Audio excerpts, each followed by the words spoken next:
সৈনিক জীবন। আমাদের গল্পগুলি পাঁচতলা আলিশান ফ্ল্যাট হতে শুরু হয় না। আমাদের গল্পগুলি শুরু হয় শীতের মাঝরাতে, কনকনে ঠান্ডা আর কুয়াশার আবরণে দাঁড়িয়ে ডিউটিরত অবস্থায়। আমাদের গল্পগুলি কেউ লিখে না, কারণ আমাদের গল্পে মুগ্ধ হবার কিছু নেই। আশ্চর্য হবেন না, নিম্ন মধ্যবিত্ত পরিবার হতে উঠে আসা এই মানুষগুলির মনটা কত বড়। নিজের জীবনটা শুধু দেশের নামেই লিখে দেয় না, লিখে দেয় পরিবারের নামেও।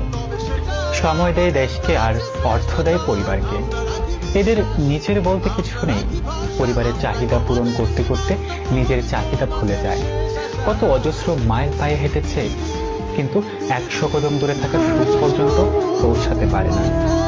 জীবনটা আমাদের একটা সংরক্ষিত গণ্ডির কাঁটাতারের আঘাত খেতে খেতেই শেষ হয়ে যায়। যারা দেশের স্বাধীনতার জন্য লড়ে যায়, তাদের স্বাধীনতার গণ্ডিটা কত ছোট।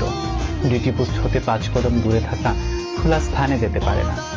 কষ্ট লুকানো হাসি মুখটা দেখেছেন, মনের ভিতরে কষ্ট জমানো মলিন মুখটা দেখেননি, কারণ হয়তো তার সেদিন বোনের বিয়ে ছিল, কাজের জন্য সে ছুটি পায়নি।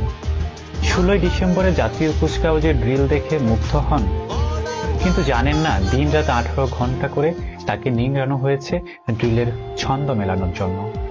বর্ডারে গোলাগুলির খবর শুনে গরম হয়েছেন নতুন কোনো দৃশ্যের অবতারণায়।